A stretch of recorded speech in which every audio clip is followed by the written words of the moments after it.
Hello everybody, Games here. So I'm sorry I'm wearing my cultural appropriation t-shirt and I'm sorry that it's so I don't know. I think it's made for boys. So I'm just going to keep that like that. Um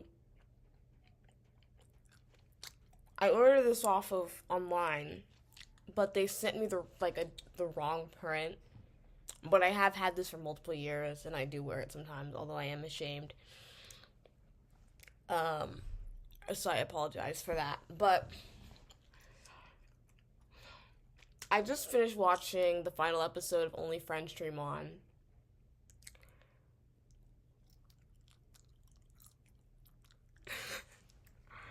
And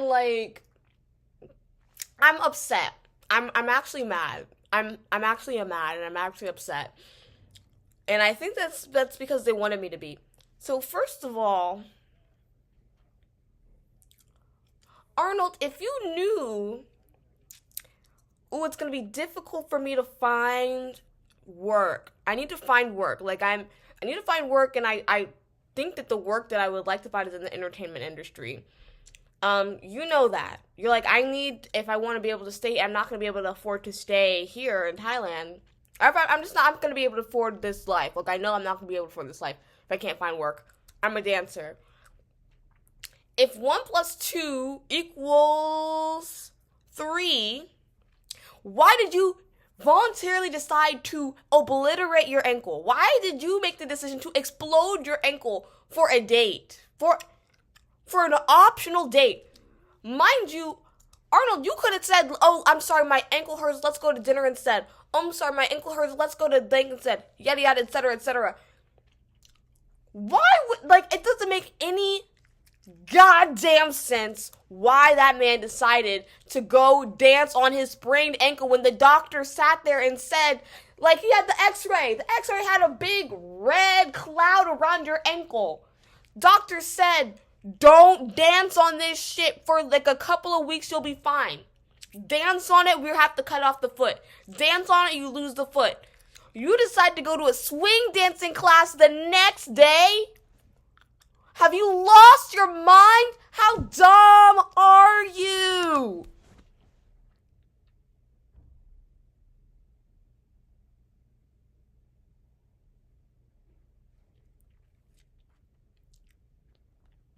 It doesn't make sense. It doesn't make sense for a person to be I know his character he's kind of like a himbo whatever. What I don't even. But that it doesn't make that doesn't make sense for a person to do even if they're not smart. Therefore, this is just some sort of convenient thing that the writers had to cook up, throw in there so that they had some final last act conflict. Why? Why do we not know anything about this man except maybe his mom is remarried abroad? No backstory, nothing about this man until we see his family materialize in a diner in the final episode. They say, "Come live with us in LA." And then it's resolved where he's like, "Oh no, I'm not gonna go. I like you. I'm not gonna go."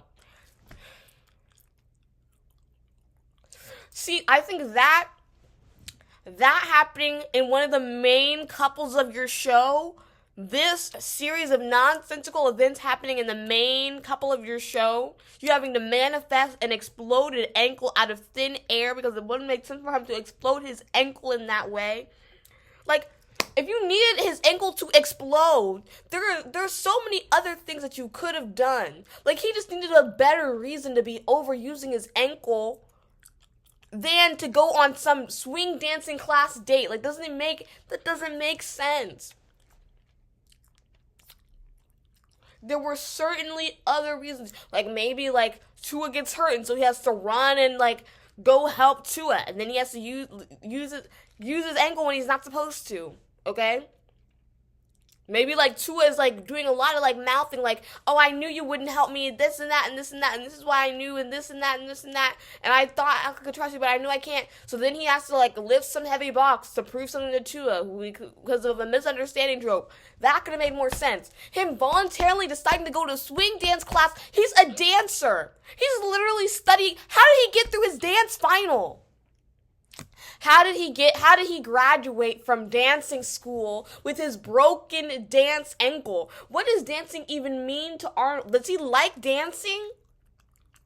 Is he just doing that because he's good at it? See, this is such a seed of the larger problems within this show. Because the show, clearly, the writers of the show cared more about certain things, and they definitely didn't care about other things, and you can definitely see it showing. They got bored, and writers, I need you to know that when you're bored of your TV show, what you can do is write it in a way that is more interesting, so that you're not bored. Because this is the result. I'm not even in that fandom. I'm not even a J Gear, Josh Gowinner, or whatever. What is their fandom name even called? Do they have a name? I don't think their fandom has a name. I'm not even a part of that fandom. But I know that if I was, I would be pissed off. Because what the fuck is this shit? What is this? And that's just, like, that. I think there's so many other things that were happening in this episode that I think are reflective of the whole show. Probably the whole show in totality. Why do Jack and Rome talk to each other, I think a total of 5 times in the whole show? It might be, okay, they have a conversation a little bit, kind of, not really. They stand in front of each other and interact a little bit in episode, I think that's 1. He asks him for help in episode 2. I think they don't talk again until like there's a punch. And they have a final, resolution in episode 4. I mean, in this final episode, they have a final conversation resolution. Why we don't see anything about their dynamic? We don't understand, and we don't see any of Rome's background. What is the family dynamic like now that the mom has remarried and they're blended in the family? Like, we should have been seeing them at like a family event, family dinner, okay? We should have been seeing them running into each other at home, okay? We should have been seeing them interact a whole lot more. We should have been seeing some sort of thing that's going on within their family that has to come up. We know next to nothing about Rome. We've seen him have one conversation with his dad. We needed more. What is going on? Why is he, like, you set up your show so that you could have a dynamic, and I think this is a good choice. You had a pre-existing relationship with a lot of tension, a lot of potential for storytelling, and you did nothing with it. You decided to do nothing with it. Like, maybe Rome's sort of feeling of rivalry towards his brother Jack. Like, why does Jack dislike Rome so much? We never know. It never comes up. Did something happen? Jack just seems to have so much animosity towards Rome. I think Rome wants to have more of a relationship with his brother. Like, and it never comes up. It never comes up. Like, why? Like, we know, like, Jack doesn't like that he has a new family. Jack would rather his mom and his dad have stayed together. We don't see that happening, so why? Can Rome and Jack bond over them not liking Rome's fuck-ass dad? No. Because it seems like neither of them have a good relationship with him. So maybe, like, they could come and see their differences together, but no. Instead, we have, I'm glad that you helped. Yeah, because I'm glad you helped in the end. Why are you glad that he helped in the end? Were there scenes that were cut? I'm just so confused over why you have this excellent piece of, like, storytelling material and you choose to do nothing with it. You choose to do absolutely nothing with it. Oh, actually, they might have 5 conversations. That's still not enough conversations. The heck? Are you kidding me? 12 episodes, they have 5 conversations?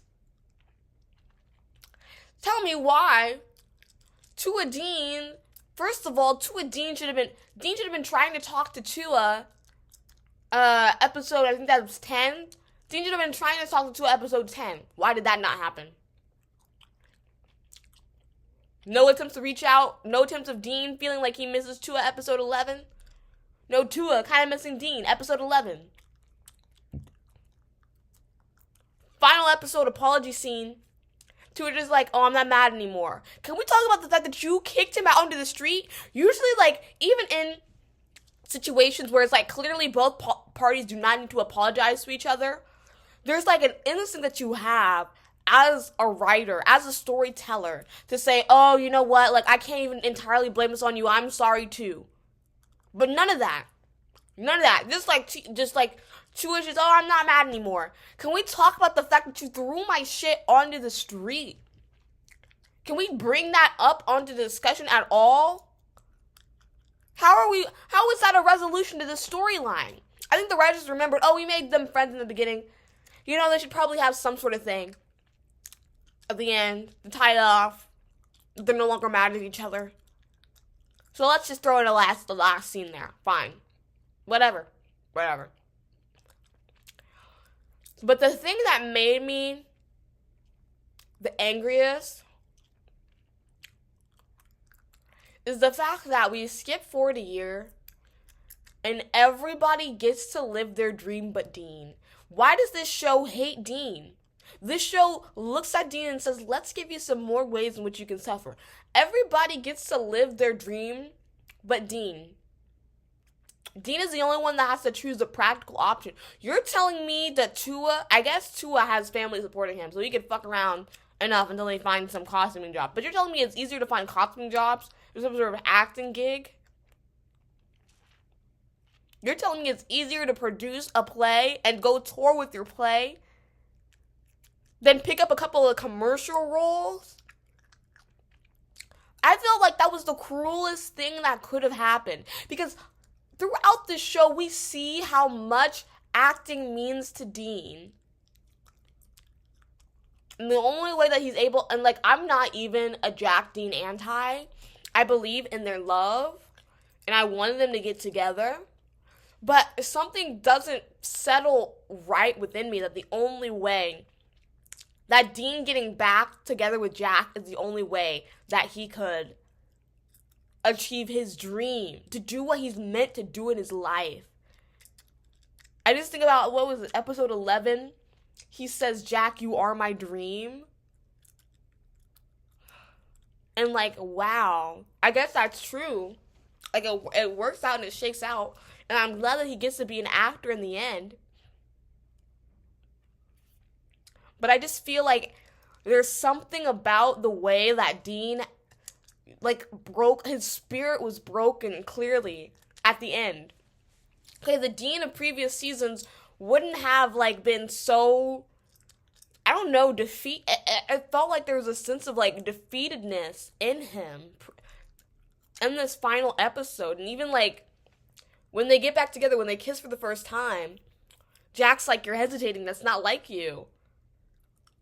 And, like, yeah, so clearly Dean has changed, but I feel like he's changed in a way that needs more resolution. Like, it feels like his spirit, like, this sort of sense that he has, like, I'm going to go after my dreams no matter what. That no matter what, a year later is gone. And, like, it makes sense for it to be gone in a certain way. But I feel like we left before his story was over. We skipped things before his story was over.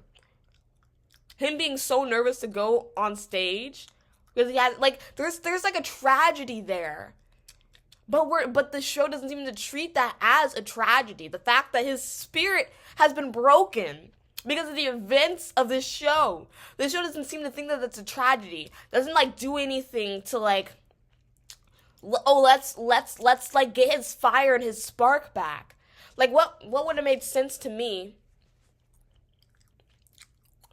I do like Like, I feel like that final, like, them getting back together, there was something really magical about that scene where Dean was hesitating to kiss Jack. But I feel like I would have rather at that moment they didn't kiss. Jack didn't say, okay, let's just get back together. I would have rather that not have happened. I would have rather Jack looked at that moment. Dean says, oh, well, you know, friends, they don't kiss each other, do they? I would have rather Jack had stood down and been able to be a friend to Dean in that moment and said, you know, I think that you need to be an actor again. This is not the life that you're supposed to live. You are an actor, and I know that you can do it. I would have rather him given that kind of encouragement instead of, like,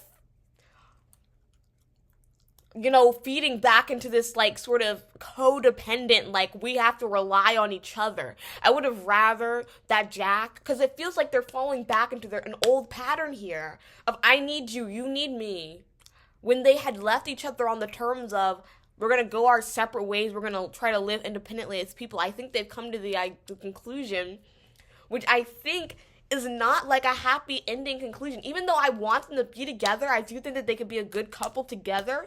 I feel like where the show has left them is not a better place than they found them. I think they've left Jack and Dean off in a worse place than they found them.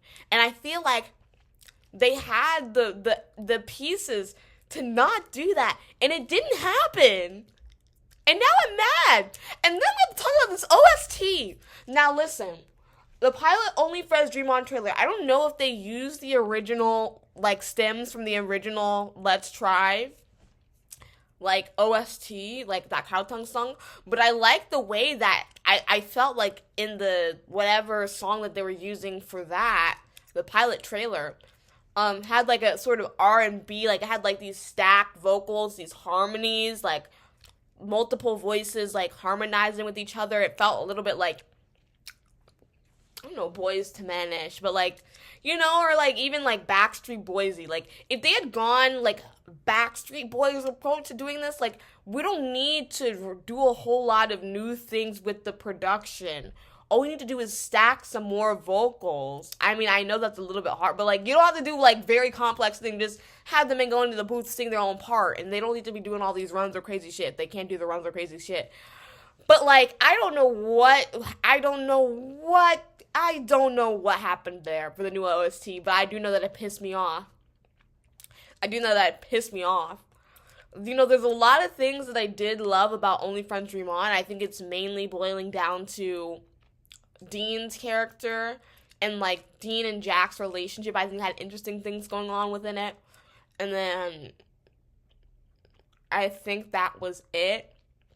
I think that was actually it. But the ball was definitely dropped for like every other and I like the editing. I like some of the directing choices made. I liked some other things, I'm sure, but the ball was certainly dropped everywhere else. And I feel like it's interesting because I'm trying to think about the way that I feel about Girl Rules compared to Only Friends Dream On.